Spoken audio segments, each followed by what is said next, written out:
got a barn full of used parts, and you've got this lovely contraption. You put them together. We've got this yellow rail. It's sitting around forever. And it's time to make it go. First plan will be we'll clean it up, pressure wash it, get all the garbage out of here, and then start to see what it needs. Our goal will be to use as many used parts as we can, keep the dollar budget really low, and eventually just have a nice little 1600 Beetle engine running in there. Now we have on off here, we got a Blue Beetle. That one's gonna hopefully donate its engine, and that'll be a major starting point. But all this garbage needs to go out of here, and it'll be just a little two-seater. You can see somebody has already farmer browned it, put the steering wheel on top of the bar, which should really not be how it is. And we'll just have a nice little toy to twiddle around on our acreage. And hopefully we get this going in the summer, and spend a few evenings at it. Again, keep the dollars cost down. We don't want to sink a lot of money into this thing, but we probably got enough bits and pieces kicking around to keep it going. For our first order of business, we're going to drag this lovely parts car, 1968 Beetle, to the shop so Holden and I can drop the motor. This is a parts car. You can see the roof is missing and it's rotted bottom 6 inches, but it will hopefully give its soul that something else can live.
been a few days since we last had a chance to work on this motor. So this again is out of that 68 Beetle, and we just want to make sure it's actually a good runner. We were told it runs. Off camera, we've given kind of a Craigslist rebuild on the carburetor, taken it apart, blown it out, and did the points, and adjusted the valves and oil change. So we're going to attempt to fire this thing up, make sure it has oil pressure, and if it has good oil pressure, then once it's warm, we'll take the plugs out and eventually do a tune-up, but also check compression after it's had a heat cycle in it.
Alright, now that we got it warm, we're going to pull out the plugs and check for compression, and that'll kind of give us our last telltale sign of whether this is a good runner. We know oil pressure is good, it runs, it idles, but that'll kind of give us our next idea. So here we go.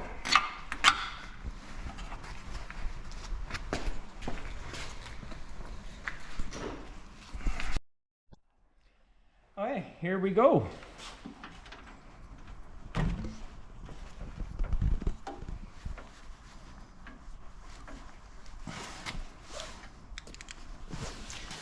You want to hit it? Let's see what it does.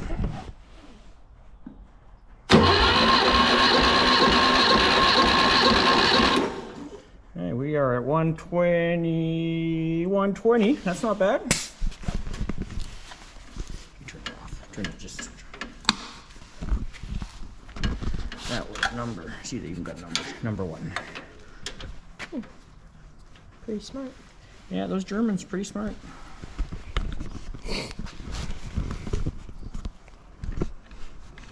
Hopefully this one is about the same.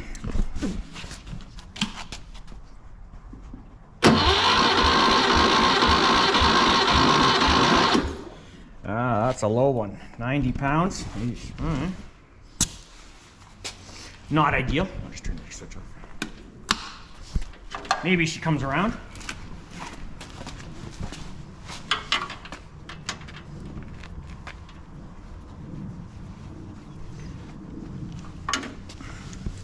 Being that it's sat for a long time, it might, it might get a little bit better. Okay, I'll you film already.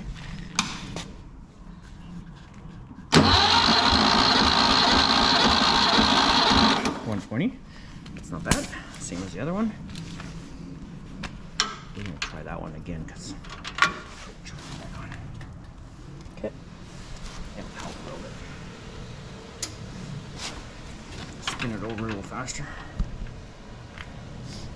And usually this is the one that craps out the most.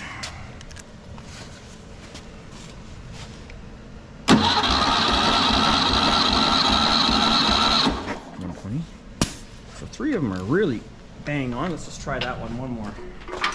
Maybe the battery, maybe with the battery was a little weak.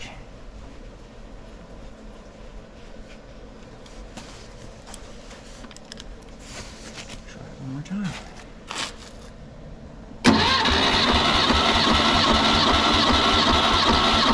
Well, we got her up to 110, so I say it's good. Awesome, awesome sauce. Okay, after a couple of weeks of not doing anything, we dragged this back out. This is Saturday night and we got nothing else to do. So we're gonna get it cleaned out and then we'll see what we are actually left with. But you can see, you know, we've got one shock mount. That side's got nothing. Transmission, maybe it's bolted in. Yeah, kinda. We'll strip the electrical out, whatever there is of it, get everything clean out of here, and then we'll pressure wash it. And then the plan is to eventually scrape off some of this paint maybe and get her one color. We'll just go paintbrush or roller, nothing too fancy. Again, there's some things we need to change. Right now it doesn't have any brakes at all, so we'll got to try to find some brakes kicking around. I have no idea if this front end's any good, but we'll assume it is. We definitely want to change this part. It drives me crazy that it's mounted on the wrong side. And then we'll mount seats and maybe get some better wheels up front. Maybe not. But for now, we're just going to start cleaning everything out that's in there, all the junk that's accumulated in the last few years. And see what we've got, see what we need to find, and go from there.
better. At least we won't get the plague every time we try to touch something around here. We'll get her cleaned up, coat of paint on here, but at least most of the gungy stuff is gone.